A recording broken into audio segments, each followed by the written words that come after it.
A very good evening and welcome from Pakhuis de Zwijger to another episode of Designing Cities for All. Of course, that's our 2 year long research and activity program in which we take a deep dive into designing products, into designing places and systems for all. My name is Jurgen Jonafong and I will be your moderator for tonight. This live cast today is a part of a triptych that we developed with Galit Ariel, who's, of course, our fellow, the Designing Cities for All fellow. And in the triptych, we would like to evoke new ways to hack the city for good, so to say. In this third and last episode, we will talk about activism.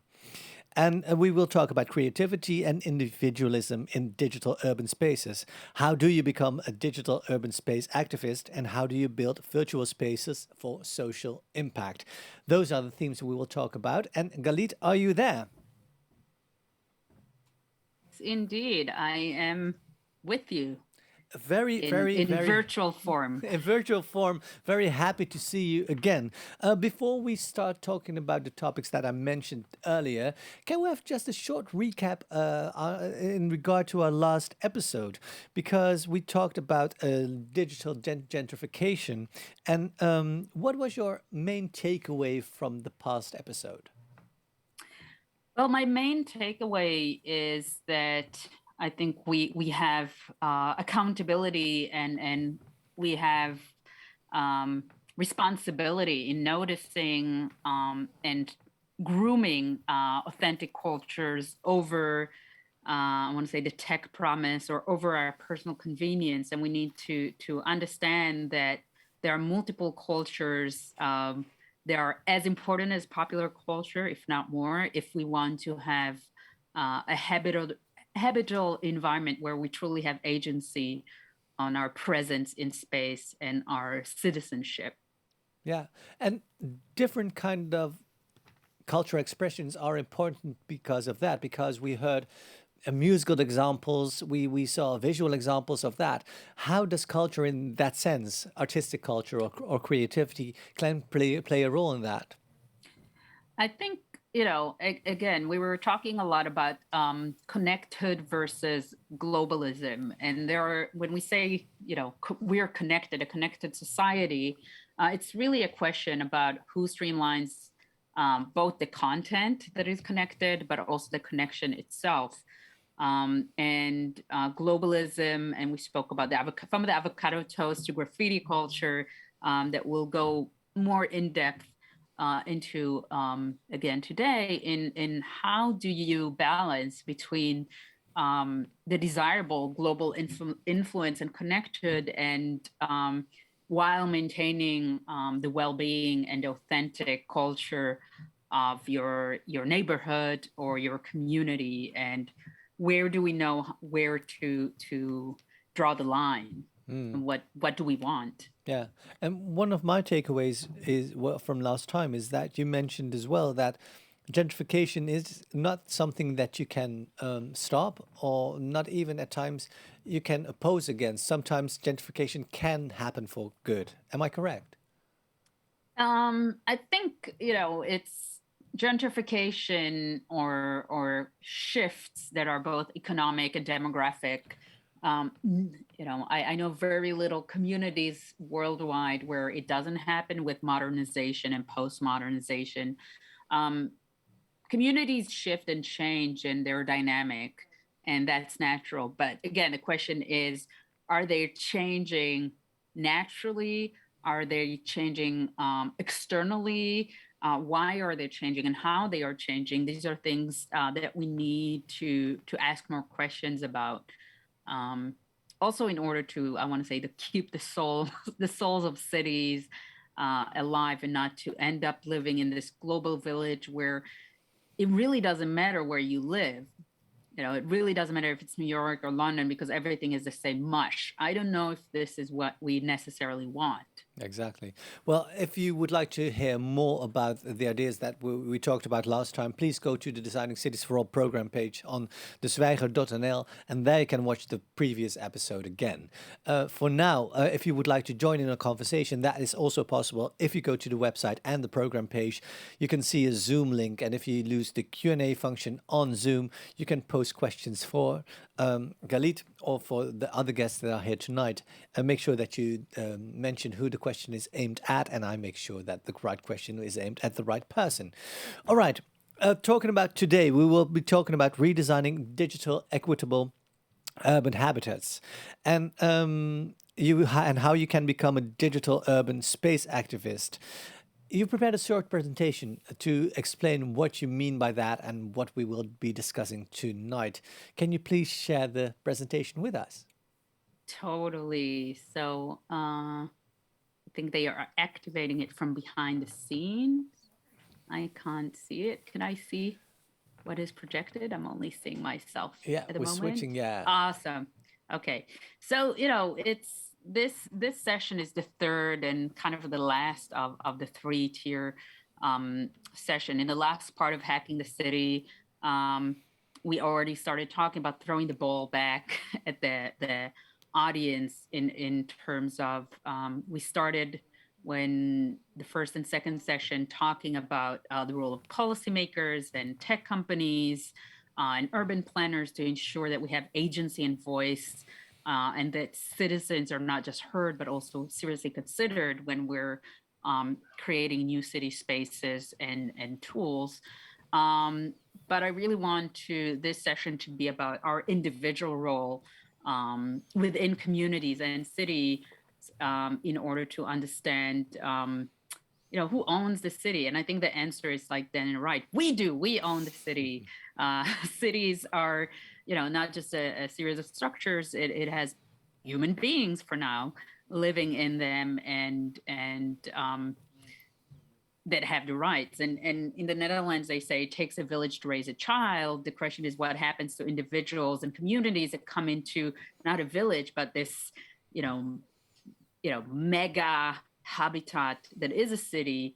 What happens to our identities, values, and agency in spaces that are built for mass capitalism and less for individual representation, presence, and interpersonal intimacies. And the reason this session is called Digital Graffiti, specifically, is graffiti is a lot of the time used, especially by municipalities, as a tool that is affiliated with vandalism, or used to be.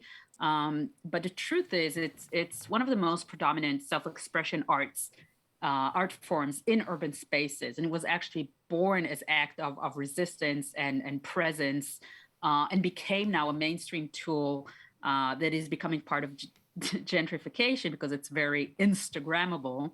So now we're seeing, municipality-based, I want to say graffiti alleys and graffiti spaces.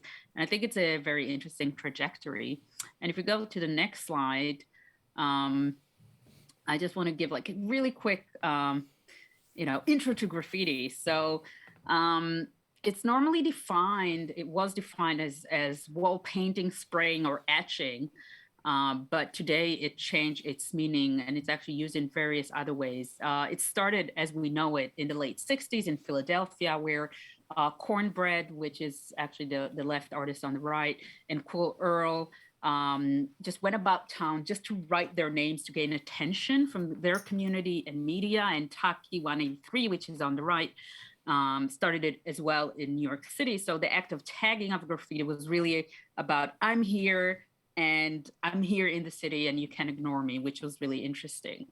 And then if you go to the next slide, it also became a tool to represent underserved and unseen communities. Keith Haring is a great example of New York City social activism, where his large-scale murals actually were aimed to evoke a discourse on homosexuality and AIDS.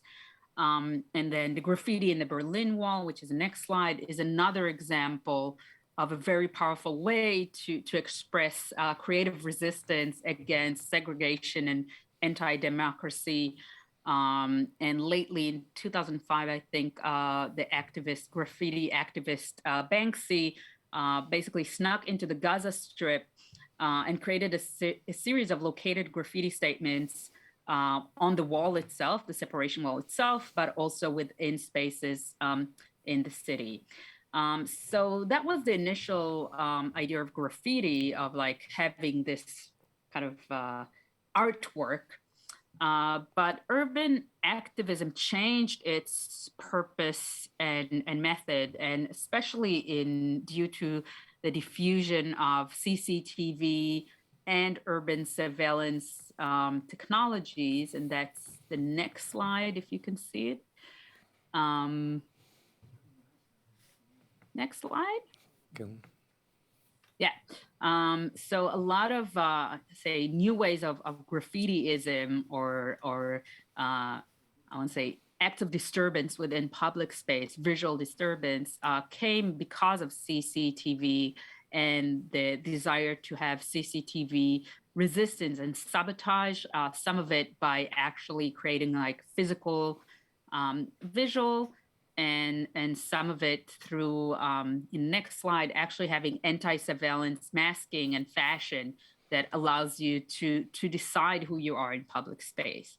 So next to the acts of resistance that are just us resisting how we are seen and captured in space, there are acts of resistance that come through, I call it acts of connecthood. And that's in the next slide. So if we look at from flash mob, it can be like simple, entertaining, harmless acts, like flash mobs, where you walk into the public space and create some sort of a cultural activity or engagement, or some of it through other art forms such as yarn bombing, which is also called knitting graffiti, funny enough, or guerrilla knitting that employs colorful displays of knitted crochet yarn over elements in space, and became also very political. If we see the example on the right hand side, the Raging Bull of Wall Street, also occupying that space. Other acts of it are actually through the next slide is the little Canadian habit of having these little neighborhood libraries by citizens for citizens, where you can come and like borrow a book and bring it back. And the next one, which is again very political, actually, it's the LA Gangster Gardens that are changing social engagement and access to fresh products to communities in South LA that don't actually have access to fresh produce. They only have Kentucky Fried Chicken. And this is where civilians and citizens are taking over spaces to create new infrastructures for themselves, in this case, food. So the next slide is almost like my summary slide, which is, what can we do? And I think this is what I would love to talk to today with Clasine and Natalie, that are actually like in this space and are doing a lot in order to facilitate acts of resistance and connecthood. And I love this graffiti from Banksy saying, if graffiti changed anything, it would be illegal. And as we know, it is. So we're not trying to have illicit vandalism acts. But what we want to say is there's a reason why these small acts of resistance are perhaps not so encouraged by authorities. And that's because these are acts of, I want to say, civic union and civic agency that might feel a bit uncomfortable for, I want to say, the efficient flow of the city. But I believe they are very necessary in order for us to establish our own representation and presence in space. And we really want to talk today about how to make acts that are becoming tools, not just for ourselves, but also for policymakers and tech companies to notice and not ignore and repress our rights to be seen and heard. And yeah, that's it. So when do we do it? straight after the session. So we have a lot of things we would like to talk about of how to do it and what can we do. And I think we can all do something and start somewhere. And I really think we should. And that was me. So let's go to our wonderful, wonderful guests. Great. Thank you so much. Thank you for your presentation. Before we go to the guests, I have just a couple of questions for you before we move on. It's interesting that you see that some movements that you showed us, so the knitting or the small libraries, those are happening in Amsterdam and other places in the world as well. So that's a global phenomenon almost that is being adopted everywhere. Is that a sign of gentrification as well? Again, I think it's you could claim it. The question is whether or not it's just a trend or not. But I want to say, if this is a trend, this is a trend. I'm happy to gentrify. Acts of kindness that are happening because of social media or something that I'm very pro of. I think there are worse things, and I think when we talk about digital graffiti.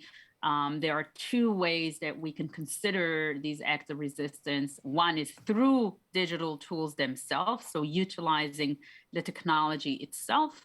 But the other one can happen in space, but we do, projecting it in social media and showcasing it is very important when we talk about civic rights and the right to be seen. This is where we take our own agency of what we're putting in the world, and we're creating these actions and we're inspiring others. So, I think, again, this is the fine line between gentrification and sharing, Right. just sharing.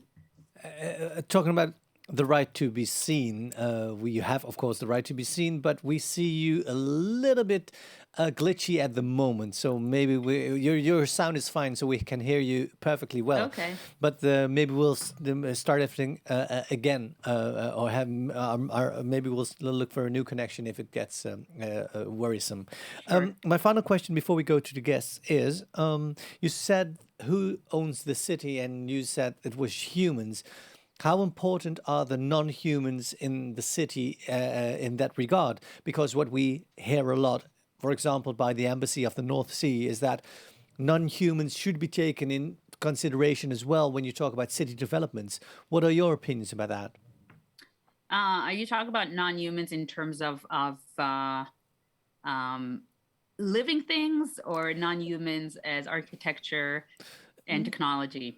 Well, also, but in first regard, and if you take the Embassy of the North Sea in consideration, it's about the animals, it's about the nature, it's about Yeah. living things which are non-humans, but which are part of the fabric of the city. Absolutely. I think this is something we spoke maybe in the first session. We spoke about thinking of cities as ecosystems versus just systems. Systems being, systems of productivity and capitalism. And when we do that, we do forget about the ecosystem of the living things, which is humans and non-humans, the environment itself, living creatures, landscapes, etc. And should you take, because you mentioned it, should you take architecture on or non-living things in consideration as well? And how can you take architecture, for example, into consideration if you talk about owning the city or ownership of the city? I think we on two levels. I think first of all,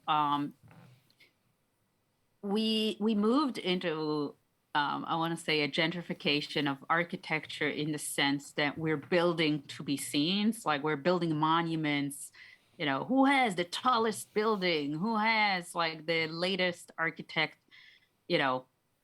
Instagrammable space. And I think it has value. Like in Bilbao, we saw how it rejuvenated a whole cultural city. It has value. But I think we are also, in our pursuit of architectural supremacy, we sometimes forget and dislocate communities and neighborhoods. And sometimes maybe we should pull the brakes and first ask, what do the existing citizens need? And then ask ourselves, what do we want this citizenship to be like? And maybe last, what do we think the tourists should like to Instagram? Yeah, and I'm not saying they're that's not important. I'm just saying they're not the most important, that's very perhaps. much in line with our first fellow, Liongo Juliana, who pleads for the same thing, the same idea. The needs of communities have to be more taken into consideration more. I Yeah. would like to give you the room to explain to us who you invited tonight and why you invited them to join the conversation. Sure. I'm sorry. I took my image for a few seconds because I've had connectivity issues, and I definitely do not. There's still a picture of me there. There I'll is. be back live, but I just don't want to hinder on the wonderful Natalie and Clasine. So Clasine, I actually I've known when I was living in Amsterdam, and she's an amazing creative working on interactive storytelling and in a very active way. She's done wonderful sound and visual and immersive activations. And I love her. And it's true.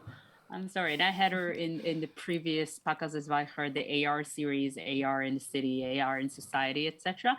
And Natalie is a newfound love that I encountered via Clasine and Lisa Talia that was here actually last in the first session. So it's kind of like serendipity. And Natalie is the founder of the Effect Lab, which Clasine is currently the creative director of, which is a women-led impact experiential creative studio, which is amazing. And I'm very jealous that I didn't stay in Amsterdam to meet her in person, but they did quite a few separately and together, quite a few impressive I want to say self-agency, self-discovery, and communal projects that I would love them to present and talk about their motivation, their methods, their findings, and their activities.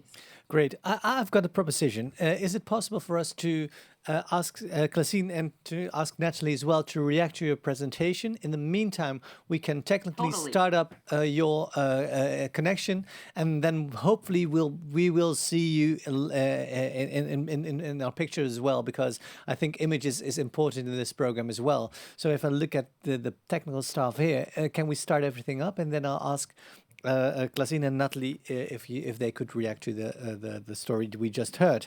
To start with you, Clasine van de Zandschulp. Oh, you are back. I think Yes. better. I just This moved is a little bit in the perfect. background. All right. Well, Clasine van de Zandschulp, you're an interactive artist, a designer, and a creative director at the Effect Lab, and you've been introduced lovely. I will give room to Galit now she's back to ask questions to you as well.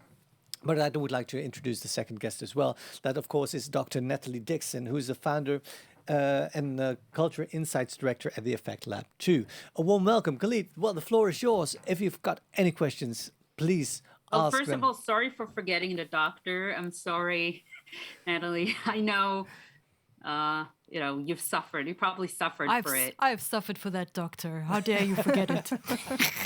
You're totally fine. You're welcome. I'm an uneducated, aspiring doctoral student. So one day. Of course. And Galit, we just wanted to say Amsterdam misses you and we love you as well. Thanks for the really nice introduction. I hope you will be back soon. Yeah. We all do. We all do. So, Galit, the questions. We're longing for your questions to these wonderful people. Sure. So I wanted to start by asking something very, very simple. So first of all, is what are your thoughts? What are the things you connect with from my presentation, and how does it connect to your own background and experience? Okay, well, first of all, thanks for it. I saw really nice examples. I think what connected to me the most was more the flash moppy, fun kind of part. as that is also something that that I try to create in work. Like it can be critical, it can be an act of resistance, but also an act of connecthood. I think that's also really interesting with this evening to talk about act of connectedhood, an act of resistance, but also in the talk we had before, an act of resistance can also become connecthood. I think that's really interesting. So that resonated with me the most. Natalie. Yeah, I really love this word you use, Galit, noticing. And I think noticing seems like such a small and incidental thing that we might do in our everyday lives, but it is also very powerful. What you notice, where you notice it, who you notice. And I think we've tried to nourish that part of our practice as well, to notice things out of the ordinary, to notice small things. And I think you made that brilliant link between the macro and the micro. So in the micro being the neighborhood and the macro being kind of the more global systems and structures that we're all beholden to in some way, or not. But at this micro level, what you notice in your neighborhood, what you notice in small community gardens, what you might notice in your street, and who you might notice. So I think that was really interesting. I think you talked about gentrification briefly. I'd like to add that one of the coziest bedfellows to gentrification is technology. And that's something we focused on a lot in our projects. The kind of WhatsApp groups that are in neighborhoods, or the kind of platforms, the rather large platforms like Nextdoor that you find in neighborhoods now, where people gather and write things and post things. So I think those two go they're also connected. You know, systems and practices of gentrification or notions of gentrification and technology go together. So while the knitting and the books and these kind of things are obviously this kind of physical layer that we can see and touch and feel, there's this other electronic layer as well that comes along with the space, which I find really fascinating. Yeah, and just lastly, I want to say this idea of who owns the city, I feel a tiny bit of resistance towards, and maybe we can explore it in the next while, this idea, does anyone need to own a city? Is ownership a question up for grabs, let's say? And could it be phrased or framed differently? Is that perhaps a shared space or a collective space or a distributed space or distributed sense of... and does it have to be owning it in any way? So, that's something I'd like to add to the table. That's an interesting question that you pose, because I just have a new function as a director of a theatre. And in a conversation that we had with the director who's leaving, it was made very clear to me in a positive sense. It's not that I own the building. I can take care of it for a while, and then I have to move on and give the building to somebody else who will take care of it at their own account, because it's been there since 1887. So that's a long time, and I just have a short time there in that regard. So what do you think? Do we own the city, or do we have to take care for a bit of the city in order to leave it behind to other people, other generations that will come after us? Galit, what's your opinion on that? I thank you, Dr. Natalie. That was actually correct, and I'm now like shuffling the deck to change this. But you're absolutely right. I mean, I thought I answered it in a good way, because I said we, and the we is I want to say the royal we, which is everything and anything that is in that space at that moment.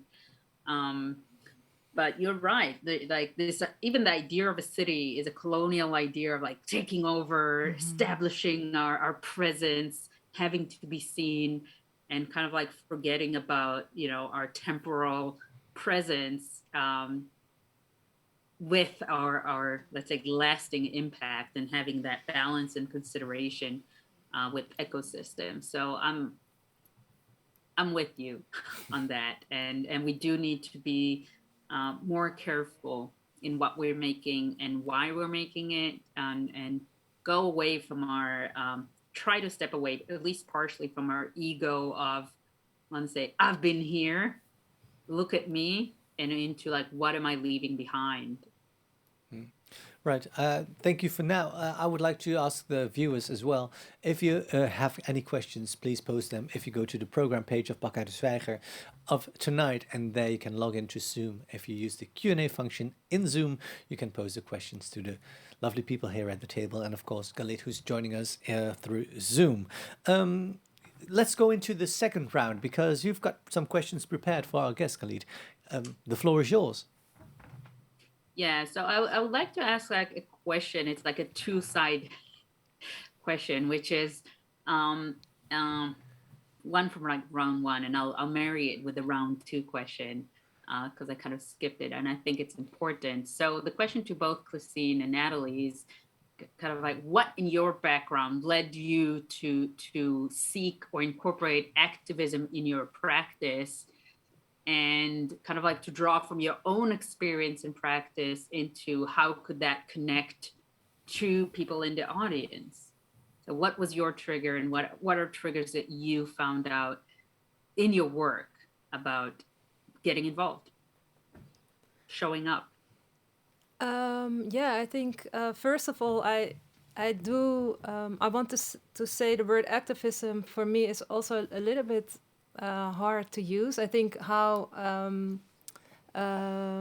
how I use in my practice. What your question is in a very light way or joyful way or connecting way, and sometimes an act of resistance. But what led me to this, I think, in the work of being an interaction designer or interactive artist, you always work with in a participatory way, involving audiences in a story, but also to share their story. In my work and also the work of Evoke Lab, we are really interested in involving an audience and create a space where you can act and where you can think and go into discussion with each other around a topic or what the story is about. One example is, for instance, Good Neighbors, where we go into a neighborhood by a performance, which becomes also in a way a conversation tool, and also in a way an act of resistance. Like, do we want surveillance tools run by neighbors in our neighborhood, for instance? So I think it's mainly because of the participatory part, I think, that connects me to the topic. Yeah, and I think, Galit, my own inclination towards these kinds of projects, like Classine mentioned, that we do at Affect Lab, like Good Neighbors, and there are a few others we could talk about, is very much drawn from my own personal background. I grew up in the 1980s in South Africa during apartheid.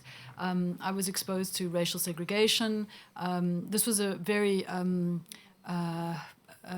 it's a big shaper of my own social identity and my own and my meaningful and modes for working now as a professional creative and a researcher.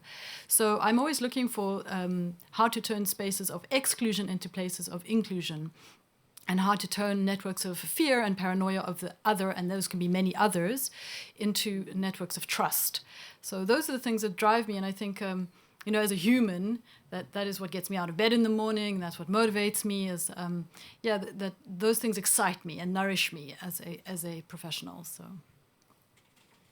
yeah, and I want to respond to what you both said, but especially Christine. And I know that the word activism, a lot of the time, is associated with, I don't know, Antifa, like wear black, go to the streets, raise your fist. And for me, of course, this is activism as well. That's physical activism of being in a space and claiming a space. But I believe that activism has many layers. Some of it is, first of all, just being informed. It's whatever action that allows you to have, I want to say, an independent perspectives and say within a public space. For me, is activism. So some of it is based on knowledge only. That's activism. Access to knowledge, obtaining the knowledge, spreading knowledge a lot of the time can be seen as activism, especially, in, I want to say, non-democratic or centralized cultures, including, tech. So knowledge is an act of activism many times. but also, acts of visibility and kind of floating and talking about it and saying, this is a problem we want to talk about. In Toronto, just the act of talking about sidewalk labs, publicly and politically, did lead to activism. Nobody chained themselves to a fence. And acts of showing up, of expressing yourself and being in space for who you are can be activism, especially in a gentrified, digital flat society. That is also activism. So I love your approach of turning these, I want to say, negative gaps and into networks of community where, in my mind, first of all, you share knowledge, you share your experience, and you share your presence with others. Sorry, it became a monologue. I didn't mean to. I have another question. What are, I want to say, insights, like unexpected insights and findings you had through your work, and do maybe give an example of one of the works you've done, and kind of like go through with us on what you discovered, for better and worse. What were your insights? I think we should start with Good Neighbors, because it is a project that has very tangible insights, and people can relate to them, I think, because it seems like in the project we explore surveillance technology and what we call intimate surveillance, which is when people use very easy to install domestic surveillance tools like smart doorbell cameras, or even a WhatsApp group, which is a very simple but very powerful technology, and other platforms like Nextdoor or Facebook's own service now called Neighborhood, I think, to be able to communicate with other people that they live with in a neighborhood, right? So this is what we were talking about, this kind of electronic layer that seems to pervade the neighborhood and allows people to watch one another. But something else goes on, and of course, we can say these are tools that help neighborhoods.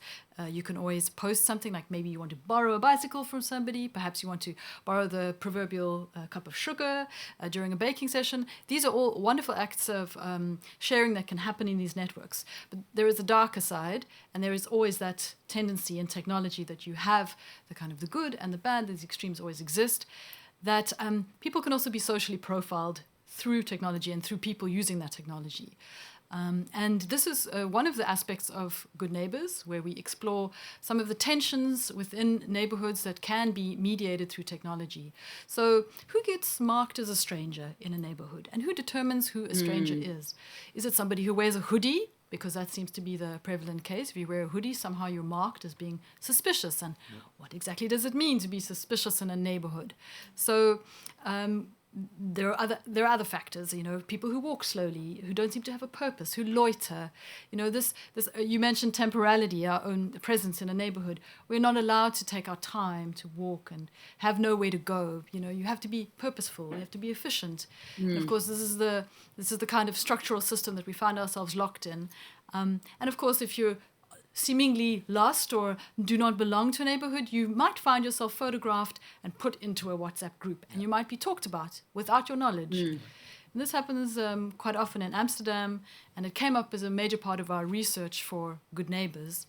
And I think when you talk about showing up, Galit, this is such an interesting idea. How do we as creatives, for example, show up in a neighborhood that isn't our own? And how do we create work that could perhaps start and spark conversations in that neighborhood in a genuine, authentic, connecting way? So I now actually realize I've totally lost track of your question. I was so involved in this description. Can you repeat it? Yeah, it was, I want to say, coincidental findings, like things you might have not expected. Yes, so I think one of the major findings for us has been the idea of archetypes in neighborhoods. So you might be part of a WhatsApp group or maybe part of Nextdoor, which is very popular in London and other big cities around the world.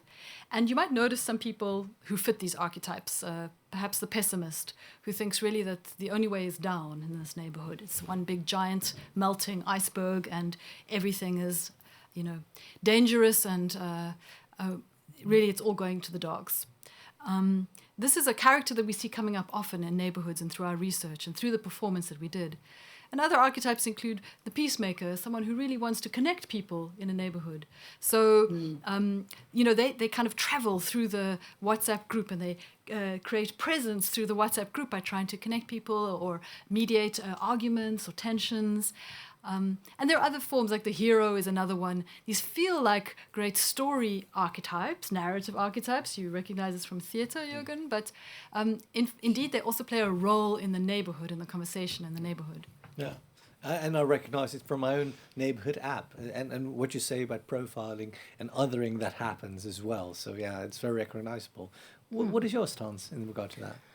I think, maybe what I thought was really interesting also in the research we did for Good Neighbors as a result is we were, very aware, of course, as researchers of what was happening. But in the research, we also researched the smart doorbell cameras that are used a lot, that were actually exploding while we were researching it. And before we knew it, there were already small acts of resistances happening. In New York, where most of these cameras at the moment are, I think. I think we can watch a video now where we saw people spitting in the cameras or demolishing the camera by pouring in a liquid. And these, I think, were wonderful small acts of resistance because these people constantly feel watched because these cameras are everywhere.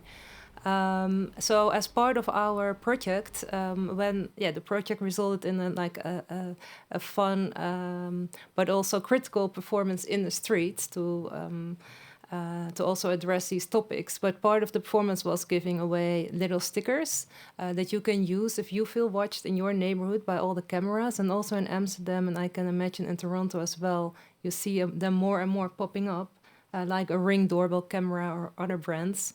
You could just put a sticker on it, and it's like a small thing. It's like, but it's also a way to say I don't want to be watched constantly.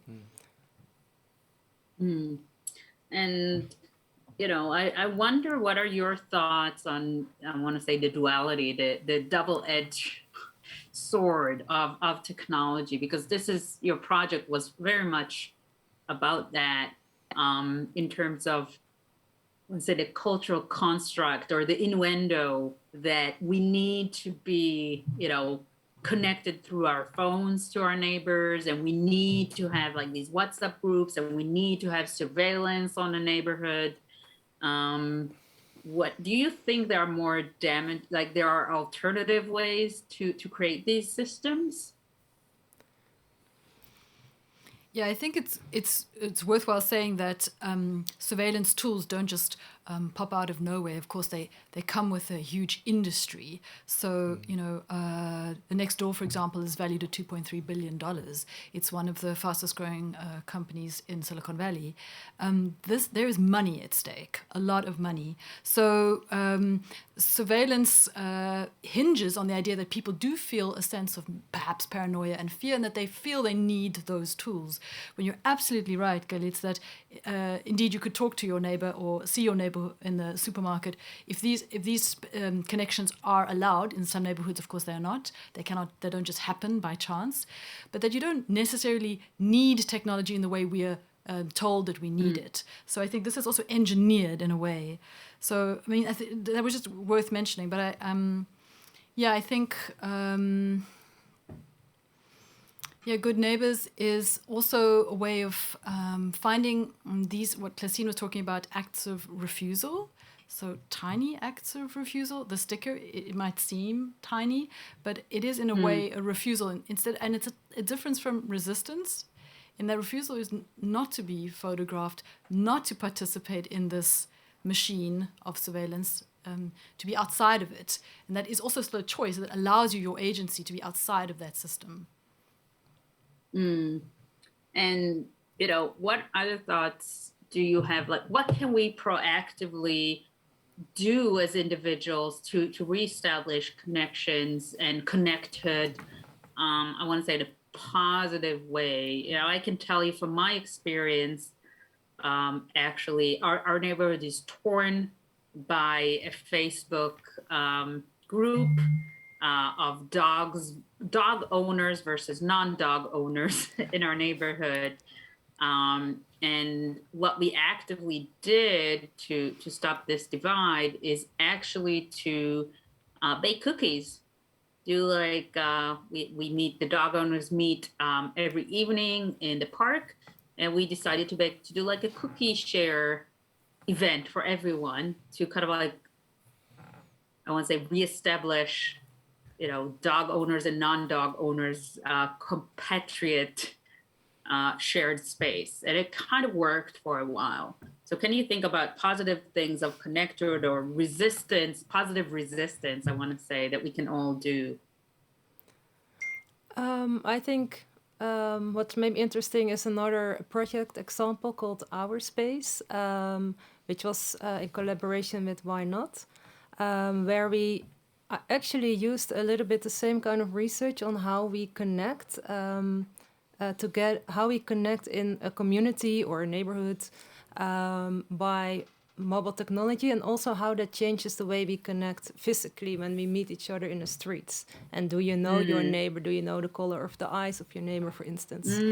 And this, Our Space, we created a performance where we created some kind of in-betweenness of the digital and the physical space where people could participate.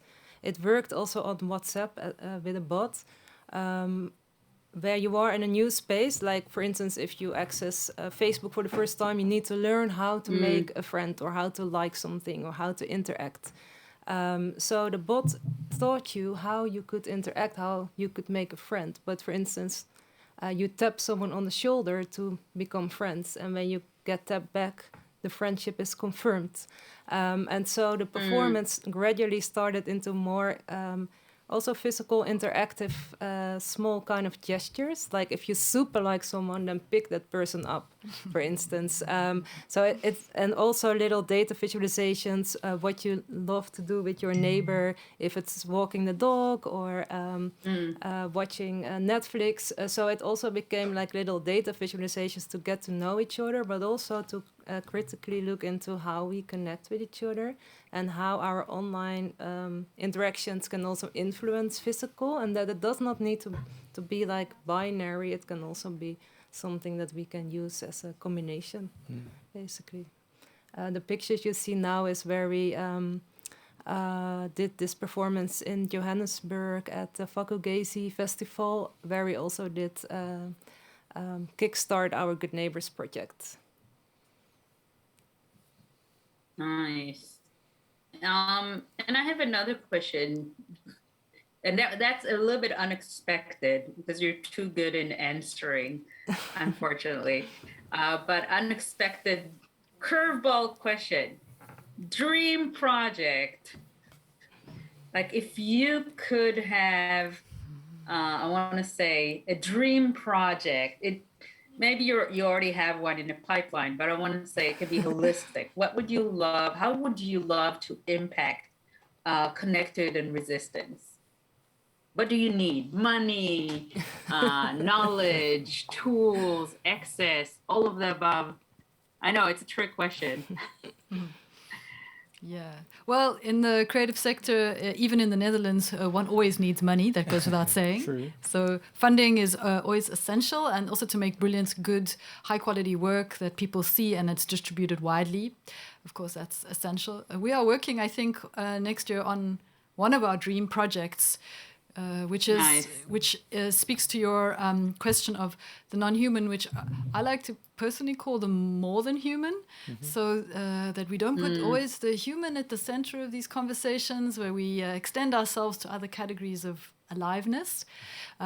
It is a project I think Lacine could best describe, but it involves cows and farmers, and this we're very excited about. So it's kind of our dream project, Galit. you will hear more about it soon. Can you tell more about it, Klasine? Okay, I will try. This is a challenge. Yeah, it's really a project that's still getting formed. But it's really about, it has a lot of levels in it, so I have to see how I am going to explain this. But I think the heart of it is in the farmer and the knowledge that is at farmers in the care for animals, the care for land. There's a lot of knowledge, and in the Netherlands as well as I think in also other countries, farming at the moment is also very complex. Profession, let's say. It's a way of life, but also it has a lot of complexities due to climate change, etc. So there are also many farmers that are disappearing because they are small, they cannot grow, they need to disappear, they need to stop business because of all these issues. But with that, also a lot of knowledge is disappearing. So we want to focus on that part and and tell that story, and not us but them. Right. Yeah, and there's a lot in it, of course, also how the connection farming to city, to come back to the city, which is also, there are a lot of really, really nice small projects already going around, which are also more about connecting farmers to city, or the produce to city, the knowledge, but still it remains a distance. So I think that's a really fascinating a topic to work on. Yeah. I think the knowledge of farmers is very interesting, especially the old-fashioned way of farming, where you have to leave your land for the people generations after you, whereas now we're using the land to optimize it and not taking the next generations into consideration. So that's a very interesting source of information. What I do wonder about, where do the cows come in? I haven't heard that yet. They are in the core of the story, as they are.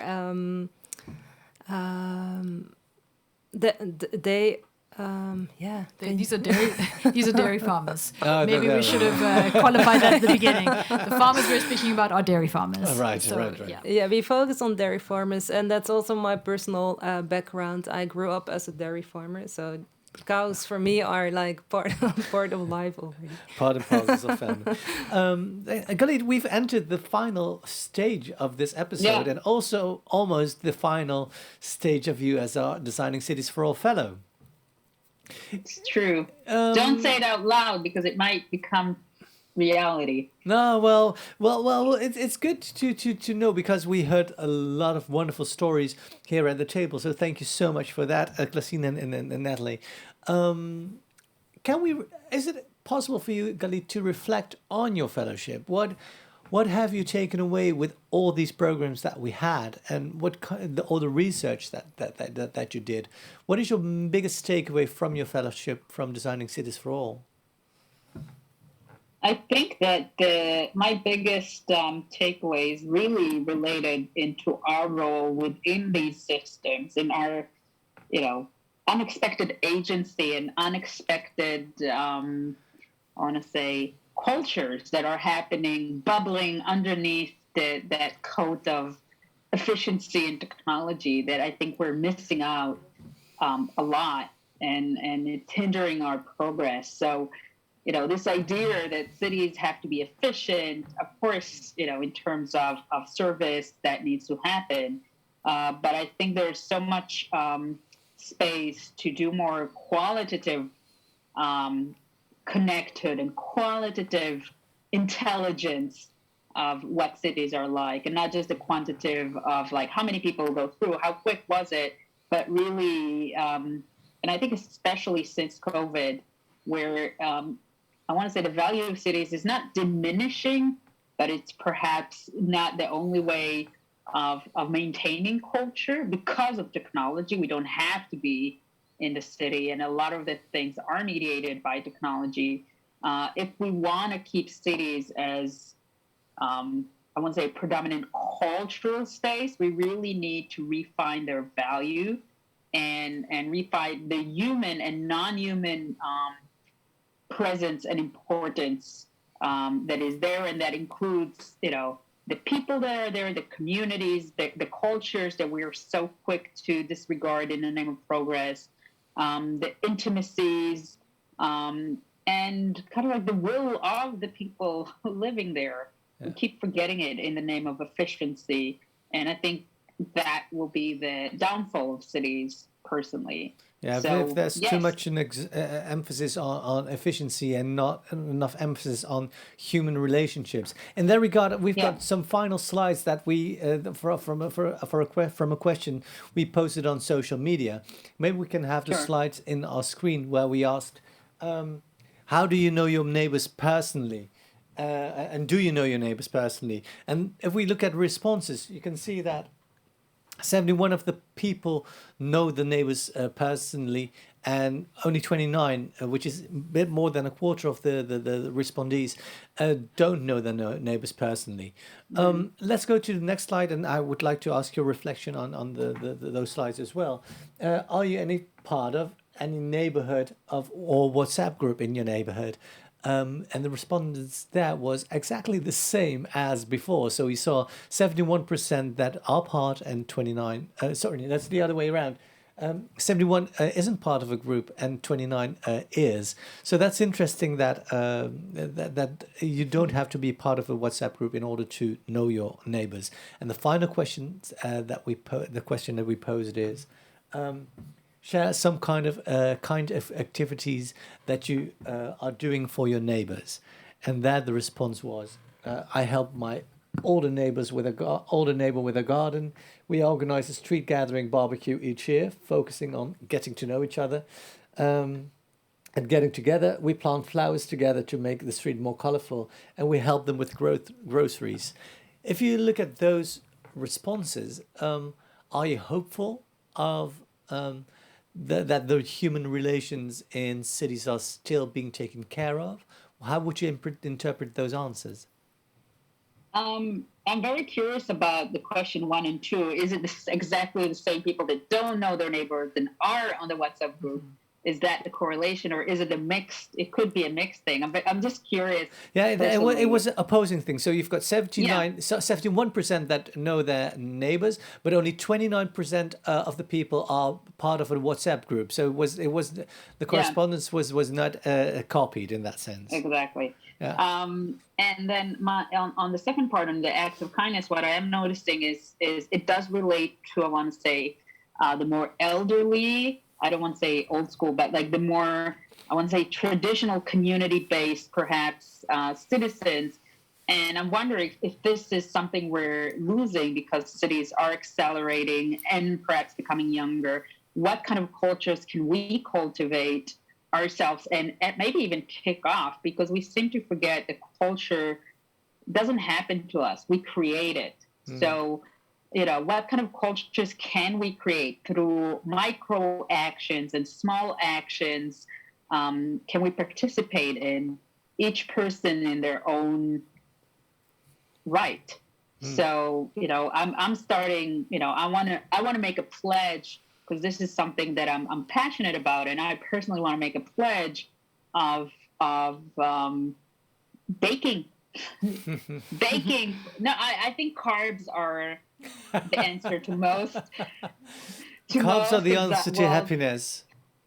Yeah, and I'm starting to now bake, and not just because of the holidays, but I'm starting to bake double and triple and just give it away. And I used to give it to set like my neighbors that are friends, but I'm starting. This is my pledge. To start giving, just going into people's houses and giving them cookies. It doesn't cost me anything, honestly. And I kind of wish to encourage people to do more acts of connective resistance and acts of kindness. And I think we even thought about a hashtag for that. But I keep forgetting. Yeah, connectivism. Connectivism. I came up with it, and then my brain purged it. Like connectivism, and I really want to urge people to maybe think about, what they can do today, what they can do this week, small, tiny, micro actions of connectivism and kind of share this connectivism hashtag. Because I think if we learn anything from the last years, is that technology can be a wonderful tool to share positive things, and it can be a terrible tool that also distracts us. And we need to find our balance and inspire others to physically and digitally show up for their communities, their neighborhoods, and themselves. Yeah, and we have to take care of the use of technology, just like Natalie explained to us as well. It can lead to othering, it can lead to stereotyping, and that is a dangerous part. Some other things I take away from tonight, which I think is very interesting, is that shared knowledge is the basis. You have to share knowledge in order to accelerate and to move along. But what I also think is very interesting that the question is, do we own the city or do we not own the city? Or is it a shared space, and are we just the caretakers for a while? And do we have to make sure that we leave the cities behind in a better state than we found it, in order for next generations to you have the city and have the space as well as responsible human beings. Yeah. What are we leaving behind? What is our urban legacy, really? Yeah. Besides the buildings, what cultures do we nurture? Yeah. Unfortunately, our time is up for now. And again, we hope to see you here in real life soon as well. And then we should create a whole program again around you, or a whole series around you, because we, like Lacine said, we do miss you a lot. And we wish you were not here. Around me, around us. Around us all.